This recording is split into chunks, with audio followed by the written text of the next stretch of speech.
স্মরণ করো নুরওয়ালা মাসওয়ালা নবীর কাহিনী। মহান আল্লাহ শিক্ষা দেওয়ার জন্য আমি তোমাদের জন্য নাজিল করলাম। আমি আল্লাহকে বিপদে পড়ে যখন ডাক দিয়েছিল, মহান আল্লাহ আমি তাকে ডাকে সাড়া দিয়া তাকে মুক্তির রাস্তা আমি আল্লাহ বের করে দিলাম। মাছকে আল্লাহ আদেশ দিয়ে দিলেন, ও মাছ, আমার বান্দা ইউনুসকে যে তোমার পেটের মধ্যে দিলাম, ও মাছ, এটা খাবার না, তোমার খাবারের জন্য দেই নাই। আমি এই আমার বান্দাকে আখির জামানার পয়গম্বরের উম্মতের জন্য সবক দেওয়ার জন্য। বিপদগ্রস্ত মানুষ যদি আমি আল্লাহকে ডাকে, আমি আল্লাহ কেমন তাকে স্মরণ করি, এই সবক দেওয়ার জন্য আমি তাকে বাঁচাইয়া রাখবো, ইতিহাস ঘটাইবো, কোরআনে আমি আল্লাহ সবক দিব। ও মাস, না না, তুমি তাকে খাইবা না। একজন নবজাতক শিশু যেইভাবে মায়ের পেটের মধ্যে লালন পালন করি, ও মাছ, তুমি এই টাইগ্রিস নদীর থেকে সমুদ্রের মধ্যে চলে যাও, তুমি তাকে বক্ষণ কইরো না। যদি আমার ইউনুস আমি আল্লাহর তাসবিহ না পড়তো, মহান আল্লাহ আমি আল্লাহকে যদি না ডাক দিত, আমি আল্লাহকে যদি স্মরণ না করতো, লালাবিসা ফি বাতনিহি ইলা ইয়াউমি ইউবাস, পুনরুত্থান দিবস পর্যন্ত তার মাছের পেটে অবস্থান করা লাগবে। কিন্তু ইউনুস 40 দিন পর্যন্ত এই তাসবিহ পড়তেছেন। কোন তাসবিহ? ইউনুস আলাইহিস সালাতু ওয়াস সালাম সূরা ইউনুসের 58 নম্বর আয়াতেও আল্লাহ এই ঘটনার প্রতি কিছুটা ইঙ্গিত দিয়েছেন। সূরাতুল আম্বিয়ার 87 এবং 88 নম্বর আয়াতেও কিছুটা ইঙ্গিত দিয়েছেন। সূরাতুস সাফফাত এর 139 নম্বর আয়াত থেকে 148 নম্বর আয়াত পর্যন্ত আলোচনা করেছেন। আবার সূরাতুল কলমের 48 নম্বর আয়াতে আল্লাহ আমাদের নবীকে সবক দেওয়ার জন্য ওয়াদান্নুনি ইযযাহাবা মুগাদিবা, দুনিয়াবাসী স্মরণ করো নুরওয়ালা মাসওয়ালা নবীর কাহিনী। মহান আল্লাহ শিক্ষা দেওয়ার জন্য আমি তোমাদের জন্য নাজিল করলাম। ইযযাহাবা মুগাদিবা, যখন তিনি গুসা করে এলাকা থেকে পলায়ন করলেন। মুফাসসিরিনে কেরাম বলেন, গুসা কেন? গুসা হইল রে 40 বছর পর্যন্ত এদেরকে দাওয়াত দিছি, ঈমান আনছি, এখন যদি আবার যায় তাহলে তো আমার বিধান অনুযায়ী হত্যা করব। এই খুবে মনের মধ্যে ব্যথা নিয়া যখন এই যে ছোট্ট একটা নদীর তীরে যেই গ্রামের মধ্যে তিনি ছিলেন, ওই গ্রাম থেকে ইচ্ছা করলেন এলাকাবাসীর প্রতি ক্রোধান্বিত হইয়া তিনি চলে যাবেন। ওয়াযান্নুনি ইযযাহাবা মুগাদিবান ফাযান্না আল্লান নাকদিরা আলাইহি, ধারণা করলেন আমি তো অপরাধী না, আমি তো জায়েজের উপর আছি। আগেকার নবীরাও এলাকা থেকে ত্যাগ করেছেন, আমিও ত্যাগ করতেছি, আমি তো অপরাধী না, আমার এই পলায়ন তো ত্রুটিযুক্ত না, আমি তো অপরাধী সাব্যস্ত হব না, আল্লাহর আযাব আমাকে পাকড়াও করবে না। একটা কথা ভালো করে মনে রাখবেন, দুনিয়ার মানুষ আমরা যারা কেউ যদি অপরাধ করে, নামাজ ছেড়ে দেয়, রোজা ছেড়ে দেয়, হজ ছেড়ে দেয়, যাকাত ছেড়ে দেয়, দুনিয়ার অপরাধ করার পর সে যদি মনে করে যে আমি আল্লাহর আযাব আমারে ধরতো না, তাহলে সে কি সঠিকের উপর আছে না বেঠিক? কথা বলেন। যিনি অপরাধ করবেন তিনি আযাবে অবশ্যই, হয়তো এই দুনিয়ায় নয়তো সেই দুনিয়ায়। কথা বল। ইউনুস আলাইহিস সালাম তিনার ধারণা হইল যে আমি তো সঠিকের উপর আছি, আল্লাহ নাকদির আলাইহি, আমাকে তো আযাব ধরবে না, আমি তো সঠিকের উপর আছি। আল্লাহ পাক রব্বুল আলামিন বলেন, ওয়াযান্নুনি ইযযাহাবা মুগাদিবান ফাযান্না আল্লান নাকদিরা আলাইহি। ইউনুস আলাইহিস সালাতু ওয়াস সালাম ওই ছোট্ট নদীর তীর যখন ছোট নদীটা পার হবেন, নদীটা পার হওয়ার সময় যেই কুলের বাচ্চাটা তার ছিল, কুলের বাচ্চাটাকে তিনি আর বিবি একসাথে ধরিয়া এই ছোট নদী পার হবেন। আর যে তার বড় ছেলেটা ছিল, যার বয়সের ব্যাপারে মুফাসসিরিনে কেরাম 7 থেকে 9 বছরের ভিতরের ছেলে, ওই ছেলে তাকে নদীর এই পাশে বসাইয়া তারা পানিতে ভিজিয়া ভিজিয়া যান। পানির নিচে মাটি হইল চিকনা মাটি, এমন পিচ্ছিল মাটি, সাধারণত এই খালের মধ্যে বা এই নদীর মধ্যে কোনো স্রোত নাই। ইউনূস নবী যখন এই নদীর মধ্যে নামলেন, সাথে সাথে নদীর মধ্যে এমন ঝঞ্ঝাবায়ু শুরু হইল, এমন স্রোত শুরু হইল, ইউনূস আলাইহিস সালাতু ওয়াস সালাম পায়ের নিচে তো চিকনা মাটি, পা গুলো থামানোর মতন তার কোনো ক্ষমতা নাই। তিনি ধারণা করেছিলেন আমি আযাবে পড়ব না। মহান আল্লাহর আযাব এমন ভাবে শুরু হইল, মাঝ নদীতে যখন তিনি গেলেন, ওই পারে তাকাইয়া দেখে একটা বাঘ, বনের একটা বাঘ আইসা তার সন্তানটাকে ধরে নিয়ে যাচ্ছে। এখন তো এমন স্রোত শুরু হয়েছে, বিবিকে ধরে রাখতে পারে না। স্রোত তার বিবিকে উড়াইয়া কোথায় থেকে হারিয়ে নিয়ে গেছে। যেই কাদের মধ্যে সন্তানটা ছিল, ওই সন্তানটাকে স্রোতটাকে উড়াইয়া নিয়ে গেছে। এখন তো তিনি এমন হালাতের মধ্যে পড়লেন, ওই দিক দিয়া ওই পারেও যাইতে পারে না, স্রোতের কারণে বাঘ নিয়ে যায়। বাঘটা সন্তানকে নিয়ে যাইতেছেন, এই দিক দিয়া বিবিও হারাইয়া গেছে, সন্তানও হারাইয়া গেছে। এই দুনিয়ায় আমরা যারা বাবা আছি, বাবা ইয়ারা সহজেই বুঝবো, যদি বাবার কাঁধে সন্তানের লাশ, বাবার সামনে সন্তানের মৃত্যু, এটা কত কষ্টের, এটা একজন বাবা ছাড়া কেউ বুঝবে না। কতক্ষণ ঠিক না বেটি? ইউনূস আলাইহিস সালাম তিনিও তো একজন বাবা, তিনি তো একজন মানুষ, তার ভিতরে মনের মধ্যে বড় দুঃখ। ইউনূস আলাইহিস সালাম বিবিকেও হারাইয়া ফেললেন। তিনি ধারণা করছিলেন আযাবে পড়বেন না, কিন্তু পড়ছেনি। কথা বলে না, আযাব শুরু হয়েছেনি। ফাযান্না আল্লান নাকদির আলাইহি, আযাবের মধ্যে পড়বেন না ধারণা করছিলেন, কিন্তু পড়ে ইউনূস আলাইহিস সালাতু ওয়াস সালাম আযাবে পড়ে গেলেন। এখন তো নিজের জান বাঁচানোই বড় মুশকিল। ইউনূস আলাইহিস সালাম নিজের জানটা বাঁচাইয়া নদীর ওই পারে গেলেন। নদীর ওই পারে গিয়া দেখলেন এমন হালত, এখন আর কোথায় যাবেন? নিনওয়া এলাকায় গেলে তাকে হত্যা করবে। ওই পারে আবার বাঘ নিয়ে গেছে, বিবিও হারাইয়া গেছে, সন্তানও হারাইয়া গেছে। ইউনূস আলাইহিস সালাতু ওয়াস সালাম নিরুপায় হইয়া যে মরুভূমিটা পাড়ি দিতে হবে, মরুভূমি দিয়া দৌড় শুরু করলেন। দৌড়তে দৌড়তে টাইগ্রিস নামক নদীর তীরে গিয়া হাজির হইলেন। টাইগ্রিস নামক নদীর তীরে গিয়া হাজির হইলেন। আল্লাহ পাক রব্বুল আলামিন সূরাতুর সাফফাতের মধ্যে সেই নদীর কথা আলোচনা করেন। টাইগ্রিস নামক নদীর কথা আল্লাহ বলেন, ওয়া ইন্না ইউনুসা লামিনাল মুরসালিন ইয আবাকা ইলাল ফুলকিল মাশহুর। আল্লাহ পাক রব্বুল আলামিন বলেন, ইউনূস তিনি আমার রাসূলদের মধ্যে অন্যতম একজন রাসূল ছিলেন। ওয়া ইন্না ইউনুসা লামিনাল মুরসালিন, আমার প্রেরিত রাসূলদের মধ্যে অন্যতম ছিলেন ইউনূস। ইয আবাকা, যখন তিনি পলায়ন করতেছিলেন। ইয আবাকা ইলাল ফুলকিল মাশহুর, যখন তিনি বুঝাইকৃত নৌযানের মধ্যে উঠলেন। ফুলকুন শব্দের অর্থ হইছে নৌকা, মাশহুর শব্দের অর্থ হইছে বুঝাইকৃত, যেটা মাল দিয়া ভরপুর। মুফাসসিরিনে কেরাম বলেন, এই যে ফুলক আল্লাহ বলেছেন ইয আবাকা ইলাল ফুল, ইউনূস নবী যখন পলায়ন করেন, যেই নৌযানটা তার সামনে, যেই টাইগ্রিস নামক নদীর তীরে যেই নৌযানটা তার সামনে বিড়েছিল, নৌকা বা নৌযান হয়েছে সাধারণত তিন প্রকার। কয় প্রকার? কথা বলে না। কোন নৌযান বা জাহাজ হয়েছে ব্যক্তিগত, নিজে চলাচল করে। আবার এমন কিছু জাহাজ আছে যেগুলো হয়েছে যাত্রীবাহী, এক জায়গার থেকে মানুষ আরেক জায়গায় নিয়ে যায়, আছে না নাই? আরেকটা হইল যেটা হয়েছে মালবাহী, এক জায়গার থেকে আরেক জায়গায় মাল নিয়ে যায়। কয় প্রকার?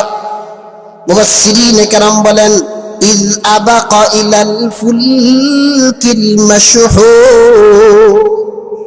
হে দুনিয়াবাসী, ইউনূস যখন টাইগ্রিস নামক নদীর তীরে গেলেন, ইয আবাকা ইলাল ফুলকিল মাশহুর, বুঝাইকৃত মালবাহী নৌযানও না, ব্যক্তিগত নৌযানও না, বুঝাইকৃত মানুষ যাতায়াতের জন্য যেই বাহনগুলো ছিল, জাহাজগুলো ছিল, এমন একটা জাহাজ আইসা কাছে বিবল। কন্যা সুবহানাল্লাহ। ইউনূস আলাইহিস সালাতু ওয়াস সালাম ওই টাইগ্রিস নদীর তীরে তিনি যখন নৌযানের মধ্যে উঠে গেলেন, নৌযান টাইগ্রিস নামক নদী দিয়া নৌকা সামনে অগ্রসর হইতেছে, জাহাজ সামনে অগ্রসর হইতেছে। কিছুক্ষণ পর এমন ভাবে ঝঞ্ঝাবায়ু শুরু হই, নৌযান জাহাজের মধ্যে সামুদ্রিক এই টাইগ্রিস নামক নদীটা ছিল বিশাল একটা সমুদ্রের সাথে কালেকশন। এর সাথে বিশাল একটা সমুদ্রের সাথে কালেকশন সম্পর্ক ছিল। টাইগ্রিস নামক নদীটা সরাসরি সমুদ্রের সাথে সম্পৃক্ত। মুফাসসিরিনে কেরাম বলেন, সমুদ্রের যত বড় বড় মাছ আছে, মাছ এমন বড় বড় বড় মাছগুলো ওই সমুদ্র থেকে আইসা এই টাইগ্রিস নামক নদী দিয়া ঢুকিয়া পড়ছে। ইউনূস নবী যেই নৌযানের মধ্যে উঠে গেছে, এবার সারং বলতেছে, যিনি ড্রাইভার আছেন, জাহাজ যিনি চালান, সারং ডাক দিয়া বলে, ও যাত্রী দল, দেখতেছে তো অবস্থাটা, কখনো নৌযান এই জাহাজটা কখনো ডানে হেলেই কখনো বামে হেলেই, এইভাবে যখন তরঙ্গের মতন এমন ভাবে মাছগুলো আক্রমণ করা শুরু করলো, এক পর্যায়ে নৌযানকে ডুবিয়ে দেওয়ার উপক্রম। সারং ডাক দিয়ে বলেন, ও যাত্রী দল, 20 থেকে 40 বছর পর পর হঠাৎ হঠাৎ এমন ঘটনায় আমরা মাঝে মাঝে পড়ি। আমাদের ইতিহাস থেকে আমরা জানি এই হালত সমুদ্রের সব সাগরের মাছগুলো টাইগ্রিস নদীতে ঢুকে গেছে। এখন যদি তাকে খাবার না দেওয়া হয়, তাহলে তাকে এই আমাদের সব যাত্রীবাহীকে ডুবাইয়া দিব। এবার সারং বলতেছে, একজনকে খাবার বানাইয়া মাছগুলোকে যদি না দেওয়া হয়, তাহলে সবাইকে ডুবাইয়া দিব, সবাইকে খেয়ে। সমুদ্রের মধ্যে টাইগ্রিস নামক নদীর মধ্যে জাহাজের মধ্যে যারা ছিল, পরামর্শ শুরু হইল।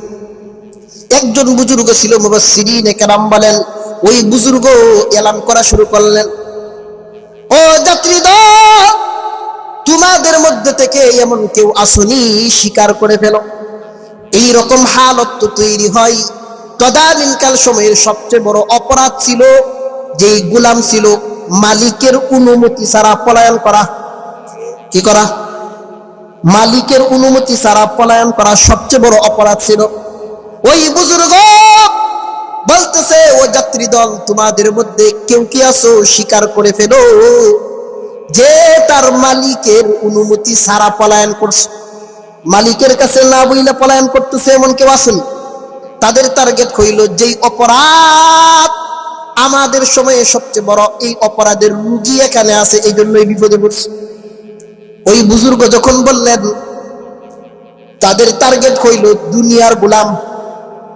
দুনিয়ার মধ্যে আমাদের বর্তমান সময়ে যত গোলামবাদীর প্রচলন নাই, আগে ছিল। কথা কন। ওই বুজুর্গ যখন বলতেছেন এমন কোন গোলাম আসেনি তার মালিকের অনুমতি ছাড়া পলায়ন করছে, তখন সাধারণত অন্য অন্য গোলামরা তো কথা বলে না, কেউ তো পলায়ন করে না। ইউনূস আলাইহিস সালাম তিনি এবার স্বীকার করা শুরু করলেন, বুঝে ফেলেছি আমার মালিকের লীলা। হাইরে, আমি তো আমার মনিবের গোলাম, আমি তো গোলাম, আমি একজন নবী হইয়া আল্লাহর আদেশের অপেক্ষা না করে তো আমি আল্লাহর কাছে না বইলে চলে। ইউনূস আলাইহিস সালাম তিনি নিজেকে গোলাম বলতেছেন, সকলের সামনে বলতেছেন, ভাইয়ারা, আমি হইলাম মালিকের অবাধ্য গোলাম, আমি আমার আল্লাহর কাছে, উনি বলতেছেন আমি আমার মনিবের কাছে না বইলে চলে আসি।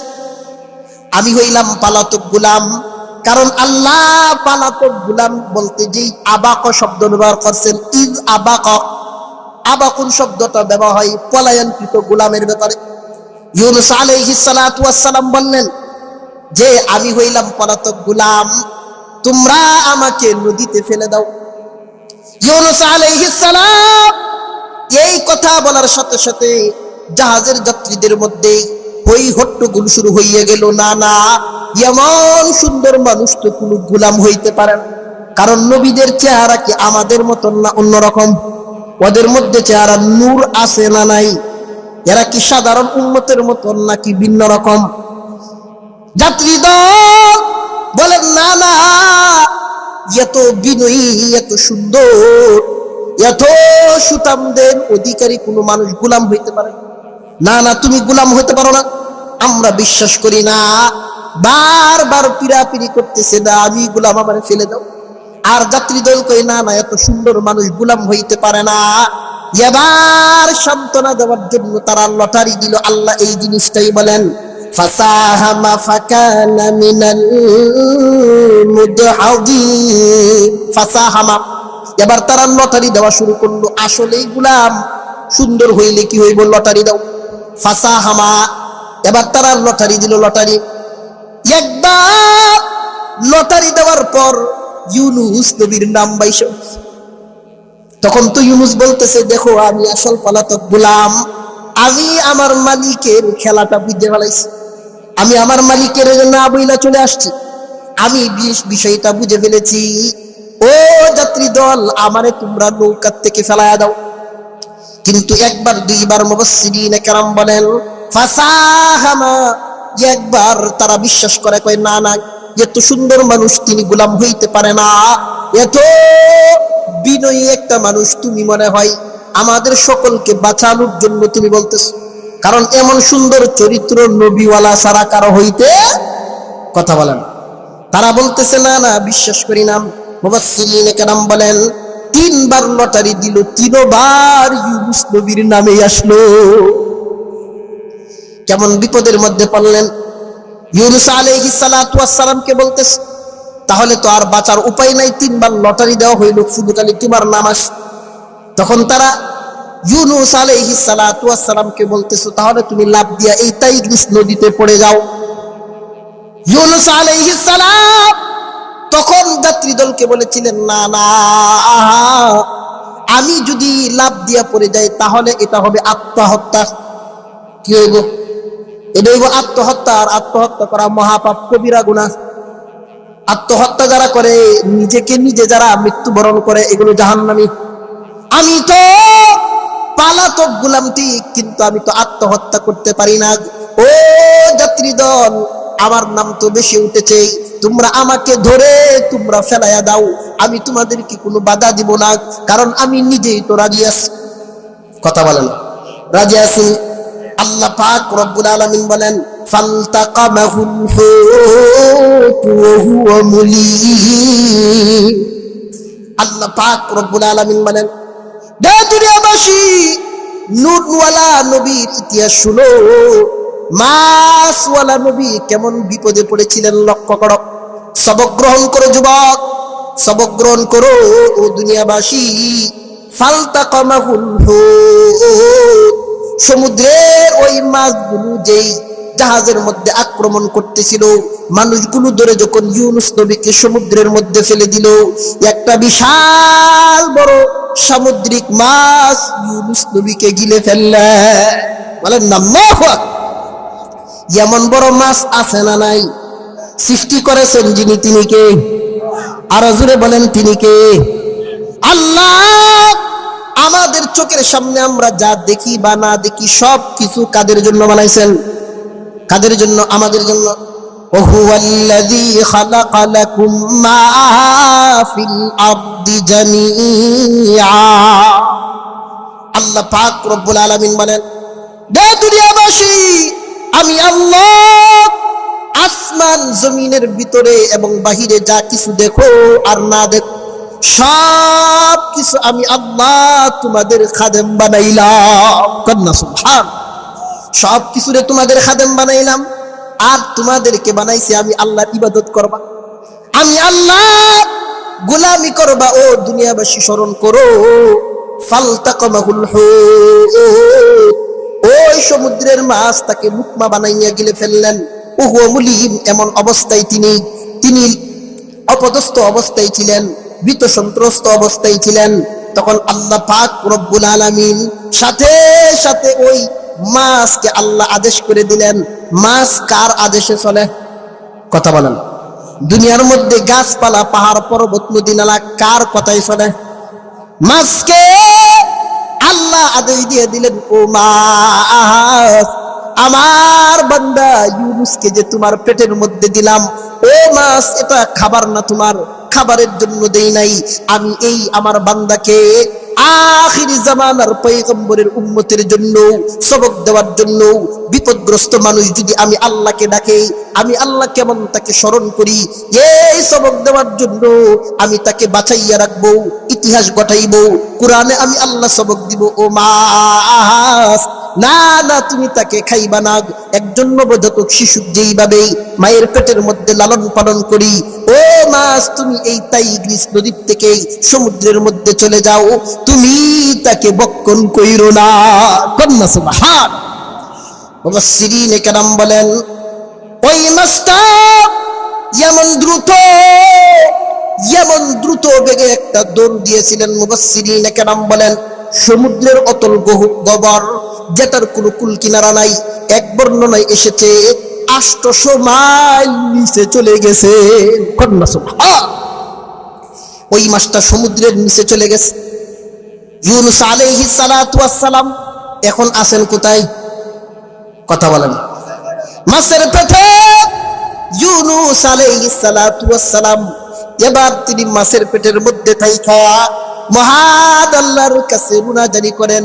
জিব্রাইল আলাইহিস সালাতু ওয়াস সালাম 7 আসমান পাড়ি দিয়া সিদরাতুল মুনতাহা থেকে জিব্রাইল 7ম আসমান পাড়ি দিয়া জমিন পাড়ি দিয়া ওই সমুদ্রের অতল গহ্বরে ইউনুস নবীর কাছে গিয়া হাজির হইয়া গেলেন। কন্যা সুবহান। জিব্রাইলকে দেখে ইউনুস বলে, ভাই জিব্রাইল, আমি তো অপরাধ করে অতল গহ্বরে এসেছি, তুমি এখানে কেন? জিব্রাইল আলাইহিস সালাতু ওয়াস সালাম বলেন, ও ইউনুস, আল্লাহর খাঁটি বান্দারা যেখানে যায়, আমি জিব্রাইল ওই নবীদের কাছে হাজির হইয়া যা। আল্লাহ পাক রব্বুল আলামিন বলেন, হে দুনিয়াবাসী, স্মরণ করো ওই মাছওয়ালার ঘটনা, ইউনুস নবীর ঘটনা। ইউনুস আলাইহিস সালাতু ওয়াস সালাম, মহান আল্লাহ তাকে চৌকের মধ্যে এমন ক্ষমতা দিলেন, সমুদ্রের এই মাছের ভিতরে থেকে, সমুদ্রের ভিতরে আসবাবপত্র যত মাছগুলো আছে তার চতুর্দিক থেকে সিসির মতন, আয়নার মতো সব কিছু তিনি দেখতে পান। তার কানের মধ্যে একটা আওয়াজ আসলো। আওয়াজ কিসের আওয়াজ? তাসবির আওয়াজ। জিব্রাইলকে জিজ্ঞেস করলেন, ভাই জিব্রাইল, এটা কিসের আওয়াজ? জিব্রাইল আলাইহিস সালাতু ওয়াস সালাম বললেন, ও নবী ইউনুস, এই সমুদ্রের ছোট ছোট মাছ যেগুলোকে তুমি দেখতে পাচ্ছ, এগুলো আল্লাহর তাসবিহ পড়ে। কন্যা সুবহান। ইউনুস আলাইহিস সালাতু ওয়াস সালাম তাদের তাসবিহ দেখে দেখে তিনিও তাসবিহ পড়া শুরু করলেন। তিনি তাসবিহ যে পড়তেছেন, আল্লাহ বলেন, ফালাউলা আন্নাহু কানা মিনাল মুসাব্বিহিন লালাবিসা ফি বাতনিহি ইলা ইয়াউমি ইউবআসুন। আল্লাহ পাক রব্বুল আলামিন বলেন, হে দুনিয়াবাসী, ফালাউলা, যদি আমার ইউনুস আমি আল্লাহর তাসবিহ না পড়তো, মহান আল্লাহ আমি আল্লাহকে যদি না ডাক দিত, আমি আল্লাহকে যদি স্মরণ না করতো, লালাবিসা ফি বাতনিহি ইলা ইয়াউমি ইউবাস, পুনরুত্থান দিবস পর্যন্ত তার মাছের পেটে অবস্থান করা লাগবে। কিন্তু ইউনুস এইভাবে ডাকতে ডাকতে মাছের পেটের মধ্যে তাসবিহ ডাকতেছেন। আল্লাহ পাক রব্বুল আলামিন বলেন, 40 দিন পর্যন্ত এই তাসবিহ পড়তেছেন। কোন তাসবিহটা পড়েছিলেন? আল্লাহ বলেন, ফানাদা ফিজ যুলুমাতি আল্লা ইলাহা ইল্লা আনতা সুবহানাকা ইন্নী কুনতু মিনাজ জালিমিন। লা ইলাহা ইল্লা আনতা সুবহানাকা ইন্নী কুনতু মিনাজ জালিমিন।